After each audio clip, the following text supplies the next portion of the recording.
मित्रों नमस्कार, आपका स्वागत है। मित्रों, हमने ऑपरेशन सिंदूर बहुत ही सफल इसका प्रयोग किया और हम जीते हैं। हमने पाकिस्तान में घुसकर वार किया है। लेकिन कुछ लोग ऐसे हैं कि जो उस जीत को जश्न में नहीं मना रहे हैं, बल्कि उसे उल्टा पुल्टा कहकर उसका नेगेटिव कर रहे हैं। जो मध्य प्रदेश के मंत्री हैं शाह साहब, उन्होंने जो कर्नल कुरैशी के बारे में बात कही, तो सुप्रीम कोर्ट के आदेश पर, पहले हाई कोर्ट और फिर सुप्रीम कोर्ट, उन पर एफआईआर लॉज हो गई है। लेकिन वहाँ के मुख्यमंत्री ने कहा कि हम इस्तीफा देने की जरूरत नहीं है, यानी वो मंत्री रहेंगे। दूसरा, आज जो हमारे विदेश मंत्री हैं, उन्होंने बहुत डिटेल से इस बारे में बात की, कहाँ कहाँ तक हमारी सेना गई, कैसे कैसे हमने अचीव किया जो टारगेट हमको दिए गए थे। और तीसरा, डोनाल्ड ट्रंप ने आज मुकर गए कि हमने कोई मध्यस्थता ही नहीं की।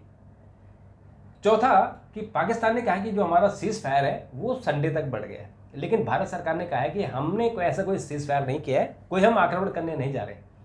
जो डीजीएमओ की मीटिंगें होंगी उस पर सारा डिपेंड करेगा कि पाकिस्तान कैसे रिस्पॉन्ड करता है। अगर पाकिस्तान ठीक रहा, उसने आक्रमण नहीं किया, उसने अगर आतंकवादी गतिविधियाँ नहीं की, तो हमें कोई दिक्कत नहीं।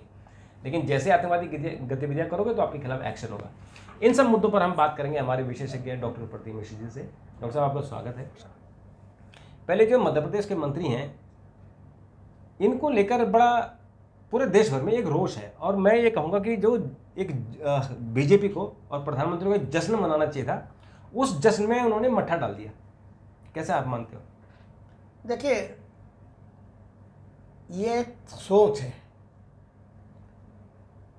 और इस सोच के पीछे जो लोग हैं वो सब भी एक्सपोज हो रहे हैं इस समय। सेना के अंदर धर्म खोजने वाले लोग, ये आप ये समझिए कि जैसे गटर के कीड़े होते ना, उस टाइप के लोग हैं सेना के अंदर। फौज, हमारी भारतीय फौज तो बिल्कुल एक तो लोकतांत्रिक है और दूसरा सेक्युलर है। यहाँ सबको फौजी माना जाता है। पायलट मीन्स पायलट, ना महिला ना पुरुष, ना अगरा ना पिछड़ा। तो ऐसी हमारी सेक्युलर फौज है। नमक निशान और नाम, ये सेना का सिद्धांत होता है। तो इस तरीके के जो चिंटू टाइप के लोग होते ना, दरअसल ये न केवल सेना के अंदर इस तरीके की चीज़ें देखते हैं, बल्कि समाज में जहर घोलने का काम करते हैं। और दुर्भाग्य ये है कि जिस पार्टी से ये आते हैं,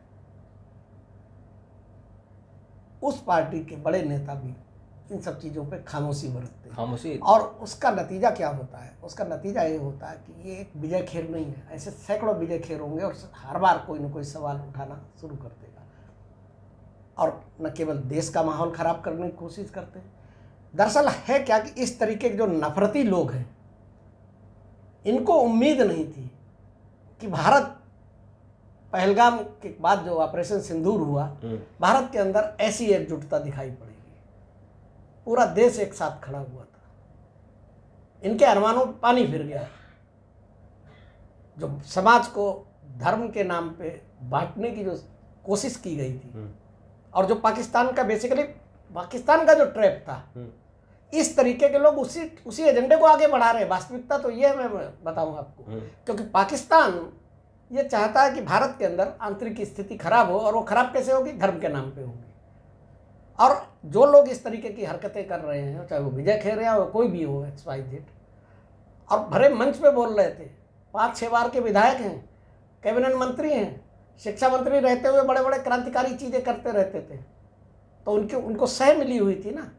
और सह इस बात से है कि मध्य प्रदेश भाजपा से लेकर और देश की भाजपा राष्ट्रीय नेतृत्व तक खामोश बैठे रहे।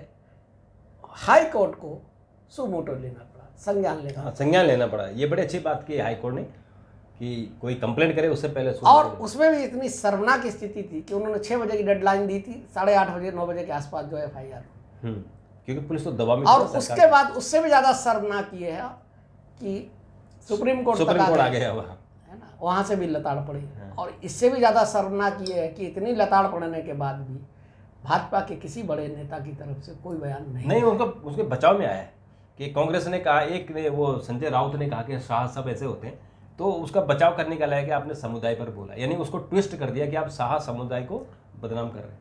कर्नल सोफिया सेना की शान नहीं, वो भारत की शान, भारत की शान है, भारत की बेटी। दुनिया ने भारत का लोहा देखा है। ऑपरेशन सिंदूर में प्रेस कॉन्फ्रेंस में जब एक तरफ कर्नल सोफिया और एक तरफ जो है विंग कमांडर व्योमिका सिंह बैठ रही थी विदेश सचिव के बीच में, तो वो नज़ारा पूरी दुनिया ने देखा है। वो एक मैसेजिंग थी दुनिया को, हाँ, कि हमारी नारी शक्ति कितनी आगे चली गई। ठीक है। और उसके अंदर आप जो है ये धर्म ढूंढ रहे थे और नफरत पैदा करने की चीजें ढूंढ। और आज एक बहुत सीनियर लीडर है उत्तर प्रदेश के राम गोपाल, उन्होंने कह दिया कि ये व्योमिका सिंह को इसलिए लगे कि वो जो है ठाकुर है। अब सोचिए, देखिए तत्व तो कहीं का भी हो, चाहे वो भाजपा का हो या कांग्रेस में हो, सपा में हो, किसी में हो, जो भी व्यक्ति इस तरीके की चीजें करते हैं वो राष्ट्र का भला नहीं कर रहे हैं। हाँ। ठीक है। असली राष्ट्रवाद की आड़ में ये लोग जो खाल ओढ़े हुए हैं ना, ये राष्ट्रद्रोह की बात करते हैं। सेना के मनोबल को तोड़ना, सेना के मामलों में हस्तक्षेप करना। हमारी सेना निष्पक्ष रहे, ठीक है। वहाँ कोई जाति धर्म नहीं होता, एक ही धर्म होता है, भारत माता का धर्म होता है। ठीक है।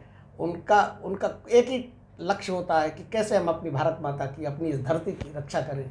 खून का एक एक कतरा वो बहा देते। ऐसे लोगों पे तटपुंजी टाइप के जो लोग हैं ना, जब टिप्पणी करते हैं तो कायदे में तो बोलना नहीं चाहिए। अगर कोई पार्टी नहीं कुछ करती है ना, तो देश की जनता को ही निकल के बाहर आना चाहिए और इनको सबक सिखाना चाहिए और उनको समझाना चाहिए कि तुम्हारी औकात नहीं है कि तुम इस तरीके की बात करो। बिल्कुल, ठीक है ना। लेकिन शर्मनाक ये है। और मैं बताऊं आपको, आप जो कह रहे हो ना, ये भाजपा को सब चीज़ें उल्टी पड़ती जाएंगी। ये पीएम मोदी की चुप्पी, इस पे गृह मंत्री की चुप्पी, नड्डा साहब छोटी छोटी बात पे ट्वीट करने लगते हैं, उनकी चुप्पी, ये सब चीज़ें नुकसान। हाँ, बड़ी गजब की बात है कि नड्डा साहब भी कुछ नहीं बोले। हाँ, ये कि क्या ऐसी क्या खासियत है। सीधी सीधी वोट बैंक की राजनीति मैं आपको बता दूं। वहाँ पे 20% जो है जिस समुदाय से आते हैं, आदिवासी समुदाय से 20% वोट है वहाँ पे। 48 सीटों पर जो है वो निर्णायक भूमिका में है। हाँ। पिछले चुनाव में कांग्रेस को वहाँ ज़्यादा बढ़त मिल गई थी, इनको नुकसान हुआ था।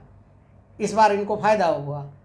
खाली उस राजनीति के लिए इतना डर है आपको। राजनीति देश से ऊपर है, जब बात देश की हो गई, सिद्धांत से ऊपर है। तो और ये भाजपा फिर किस मुंह से राष्ट्रवाद की बात करती है, इसलिए। और सबसे बड़ी बात देखिए, ये एक घटना नहीं है। आप देखिए पहलगाम के अंदर वो जो आर्मी का नेवी अफसर मारा गया, उसकी पत्नी हिमांशी को लेकर यही चीजें हुई। देखिए मैं जो कह रहा था ना, ये बढ़ावा दिया जा रहा है, ये सोच को बढ़ावा दिया। हिमांशी नरवाल के साथ कैसे कैसे वो चीजें हुई। हाँ, उसके लिए क्या क्या उसका दोष क्या था? उसका दोष ये था कि कश्मीरियों और हमारे मुसलमानों का कोई दोष नहीं है। उनको दोष जिसने अपना पति खोया। हाँ। वो क्या संदेश दे रही है? बजाय उसके जज्बे को सलाम करने के आप उसको ट्रोल करके माँ बहन की गालियां और क्या क्या उसके लिए भाषा बोल रहे थे। वहां से शुरू हुआ। उसके बाद नंबर 2, क्योंकि उस पर रोक नहीं लगाई गई, मजा आ रहा था लोगों को, रोक नहीं लगाई गई। अगला नंबर आया विदेश सचिव, काबिल अफसर, जो डिप्टी एनएसए रहे इन्हीं पीएम मोदी के साथ। बिल्कुल, पीएम मोदी ने ही उनको डिप्टी एनएसए बनाया था, पीएम मोदी ने ही उनको वो बनाया। उनको उन पे अटैक किया गया। वो कश्मीरी है, उनकी बेटी को यहाँ तक सीमित रहता, उनकी बेटी पे निशाना साधा गया। तब भी खामोश रही भाजपा और भाजपा की लीडरशिप। और खुद सरकार, क्या पीएम मोदी का फर्ज नहीं बनता था बाहर निकल के अपने अफसर की रक्षा कौन करेगा? हाँ, प्रधानमंत्री को बोलना चाहिए था। बाकी जगह तो सब कुछ बोलते हैं, सुबह से शाम तक बोलते रहते हैं। एक लाइन, एक शब्द बोल देते कि इस तरीके की भाषा शैली जो है स्वीकार योग्य नहीं है, इतना ही उनका संकेत जो है ना काफी हो जाता है इन चिंटुओं को। अब जब वहां पे भी नहीं हुआ कुछ, तो हौसले तो बुलंद होंगे। इसके पीछे की राजनीति है ना, है क्या? मैं बताऊं आपको, आरोप नहीं लगाना चाहिए, पूरी भाजपा सकते में कि यार हमने जो सोचा था वो हुआ नहीं, देश में नफरत पैदा नहीं हुई, ध्रुवीकरण हो नहीं पाया। इसलिए नहीं हो पाया क्योंकि देश जो है सेना के साथ खड़ा था। देश पर जब संकट आता है ना, तो ये देश सारी चीज़ें भूल के पूरा देश एक साथ खड़ा हो जाता है। और ऐसा एक बार नहीं, तमाम बार हुआ है। अगर ऐसा नहीं होता ना, तो अंग्रेजों को भारत से बाहर नहीं कर पाते। अंग्रेजों को भारत से बाहर करने के लिए उस समय धर्म की राजनीति और जाति की राजनीति नहीं चलती थी। चंद्रशेखर आज़ाद, भगत सिंह, अशफाकुल्ला, ये सब एक संग मिलकर काम करते थे। उसके बाद ये आपके मंत्री जी आ गए, इन्होंने कहा हम क्यों इस रेस में पीछे रहे, अभी मंत्री हैं, हो सकता मुख्यमंत्री बन जाए। तो इस चीज़ को जो बढ़ावा सह दी जा रही है ना, वो अच्छी बात नहीं, वो देश के लिए भी अच्छी बात नहीं। और मैं बताऊं आपको, ये भाजपा के लिए भी अच्छी बात नहीं। भाजपा के जो बड़े बड़े नेता हैं, इनको सोचना चाहिए कि ये चीज़ें उल्ट बैकफायर करेंगी, और अब ये बैकफायर करना शुरू हो गई। ठीक है ना, ये मेरा कहने का।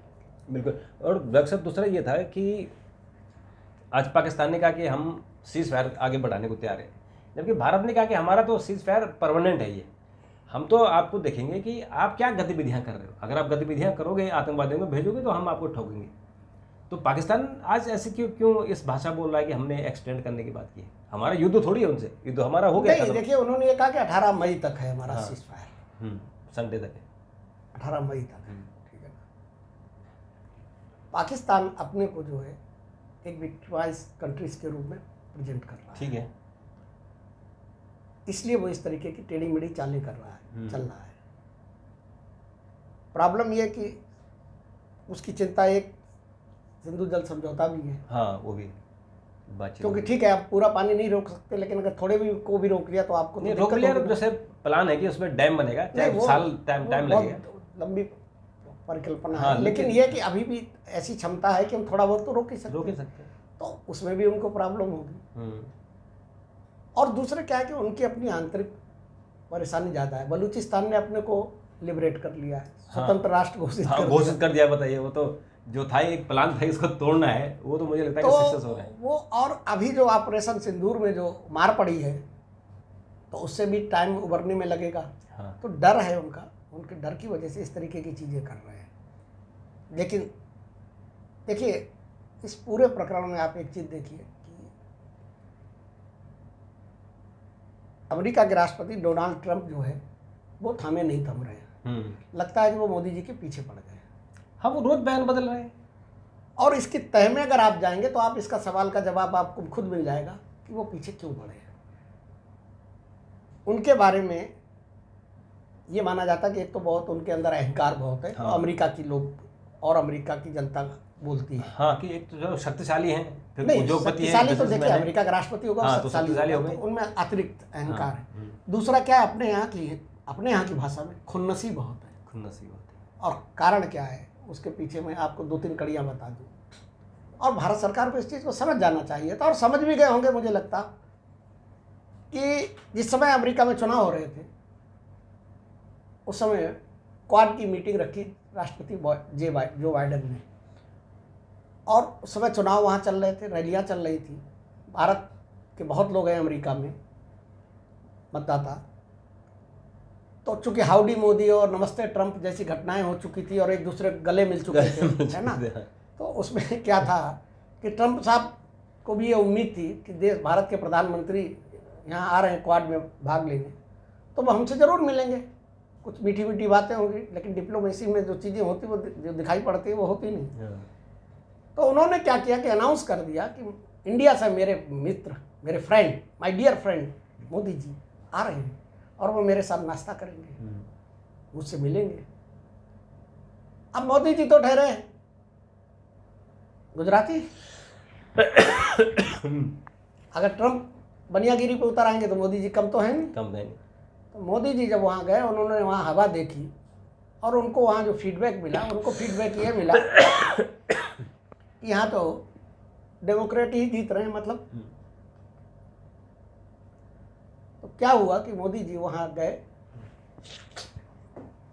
बाइडेन के घर पे उन्होंने वही मीटिंग रखी थी अपनी। हाँ। और वहाँ जाके उनसे जो है अपनी मुलाकात की, मीटिंग की, और मीटिंग करने के बाद उन्होंने वहाँ से निकलते हुए उनकी पत्नी को, जिल बेगम को गिफ्ट किया एक महंगा और बढ़िया हीरे के अंगूठी। अब ये बातें छुपती तो है नहीं, और ट्रंप साहब नाराज है। अब वो सारी चीज़ें क्या है कि वहाँ की मीडिया में आ गई।